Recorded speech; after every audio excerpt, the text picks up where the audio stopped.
Can you tell us your name, Chippy Sue? I'm Sue Chippendale, aka Chippy Sue. Now, I don't know your story. Is it a story about you or your children? It's me. Okay. Tell us all about it. And it's, I just feel that it should be told, even though it's not, you know, I'm fine-ish now, but. So the ironic thing is that when I was 40, I went to a well woman screening, and I became a not very well woman because the nurse said, and this is, you know, I used to believe whatever a doctor said. So the nurse said, would you like your cholesterol checking? Yes. When did you last have a tetanus? And I said, when I was 19 and I came off the back of a motorbike. So would you like a tetanus booster? And I said, well, if you think that I need one, then I'll have one. So I had a tetanus booster. Then 10 days later, I started having pins and needles. I was in agony all down my spine with muscle spasms. Do you know if it was just tetanus or if it was DTaP? Well, I did speak to Dr. Suzanne a minute ago, and I don't know how I can find out because I was going to lead into. I thought when all of this came out, and we're talking about all vaccinations, I contacted my doctor, my current doctor, because, you know, he's got all of my old medical records, and said, can you tell me whether I had a Tdap or whether is there such a thing as a tetanus booster in 1999? And there's nothing on my record. It's been removed from my records. All it says because I know that it was June 99, it says tetanus booster due June 2009. So I did have it, but so I want to investigate further, find out how I can find out about it. So I ended up in hospital. I called 999 twice. I went into because A&E. your symptoms were pins and needles. That's as far as we got. Anything else? Yeah, just excruciating pain all the way down my spine, and I went to the GP and said that I've got these pins and needles, and she said, well, are you stressed? And I said, well, I'm a mum of two. I'm not more than usual. So she said, well, have these, and it was a prescription for beta blockers. So, and I remember feeling too ill to sort of argue with it. So I went to casualty to A&E twice, and they said, we don't know what's wrong with you. Gave me some painkiller suppositories. And then I got weaker and weaker, and then my husband said to me one day, one side of my face had dropped. And I knew that it had because as I was speaking, it was, you know, I couldn't speak properly. So I got my friend to pick the children up from school, to take them to school. And I couldn't walk at this point. I was just sort of shuffling and left the door on the latch. And I phoned the doctor's surgery, and a lot of people, I don't know whether it's the same in America, but a lot of people in the UK will agree, it's like, it's very difficult for them to get a doctor to come out to your house. So I was arguing with this receptionist saying, well, I can't, there's something terribly wrong with me, I need to, I can't get to the doctor because my husband was at work. So the doctor came and he could just walk in because I'd left the door on the latch, and I'm just like this on the sofa. And he got me to stand up and he said, now close your eyes, and I just fell back. I had no reflexes at all. He was banging, you know, my elbows and ankles and everything, no reflexes. So he said, well, I think I know what it is, but fortunately we had private healthcare, and I had an appointment the following day with a neurologist, and it was Guillain-Barré syndrome, as they call it. And I'd never heard of it. I had to get them to write it down so that my mum could tell my boss why I wasn't at work, you know. Then I didn't have a lumbar puncture. I had this horrendous test where they put all of these electrodes on you, and I just felt like I was being electrocuted. It was just awful. So in hospital, they said what they expect is that the paralysis creeps up and it can affect your organs, and I might have to have a tracheotomy. And they test your blood pressure and everything every half an hour, it was. And they said the only thing that they can give me was immunoglobulin, they called it. And 2 weeks later, so I had to be bathed, everything, because I was just, I couldn't do anything at all with my arms and legs.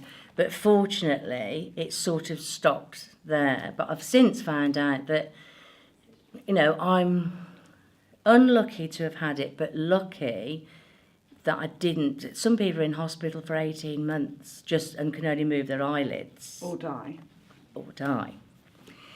And, my children were only 7 and 11 at the time. They could have lost their mum just from having a vaccination that I didn't need.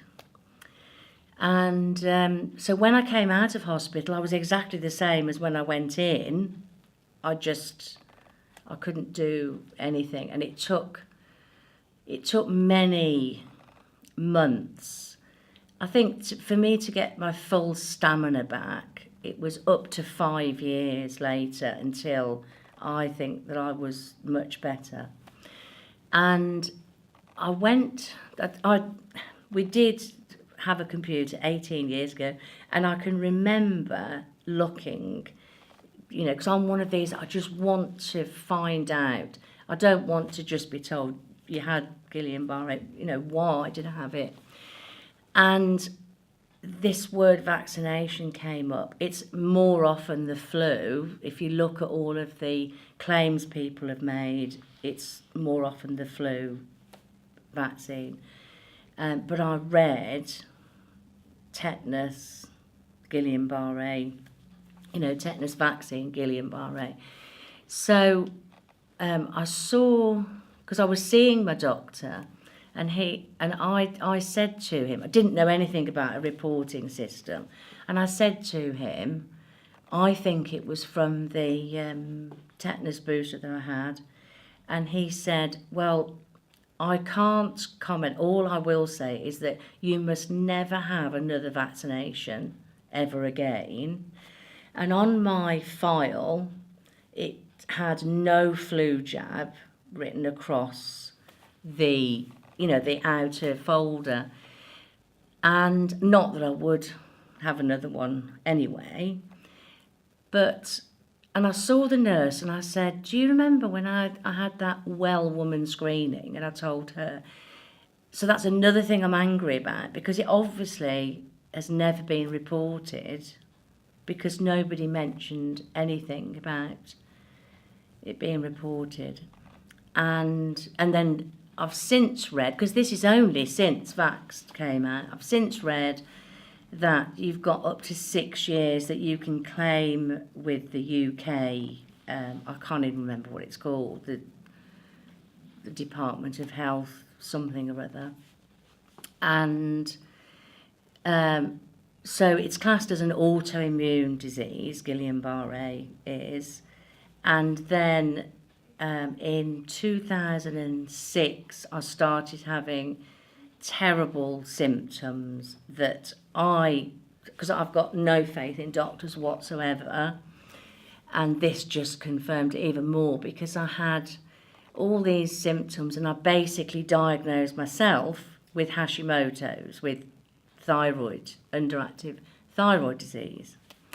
So this is my second autoimmune disease, which would I have ever have got it if I hadn't have had the vaccine, the tetanus booster. So I got absolutely nowhere with the GP for ages. He wouldn't diagnose me.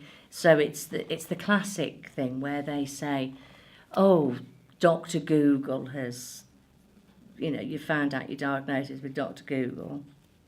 So I found a fantastic forum. There are so many people out there worldwide that struggle with thyroid disease, and you find these forums and they say, "Oh, have this blood test, they show you the way." And I came across a brilliant doctor. He died a couple of years ago, sadly, but he was what Dr. Suzanne is, when they call them a quack. And I can remember thinking, Dr. Gordon Skinner, and he was absolutely remarkable. He was hurled up before the GMC in Manchester. Like Dr. Jane Donegan was saying the other day, she was made to go to Manchester. And he was a brilliant virologist, he was. And he was the one that said to me, "You've got thyroid disease because of Guillain-Barré." And there's another one as well that lives in Wales, Dr. Sarah Myhill, that she's one of the people that works on What Doctors Don't Tell You, the magazine. And Dr. Barry Peatfield, Durant Peatfield, is another one who became a nutritionist in the end because he, didn't want to go through all of the court cases and what have you. And it's all money, because doctors are incentivised for you to have antidepressants, statins, which they just do far more harm than good. But when it comes to thyroid disease, if you're lucky, in America and Germany, the TSH, this is the blood test that they do, in America and Germany, if it's 3 or above, you're hypothyroid, and then they treat. In the UK, it's 10, and anyway, to cut a long story short, I've run a thyroid support group, and just in the Midlands alone, and I've seen so many people lose their families, their homes, their careers due to thyroid disease. It's not good. Oh, bless Sorry. you. Now you know what it's like when I sneeze, Mike. I'm sorry. So, I am really angry because, why did I even go? There's no need. It's better to just stay away, isn't it? Just keep well away from doctors. Why did I even go? Only go to quacks. Yeah.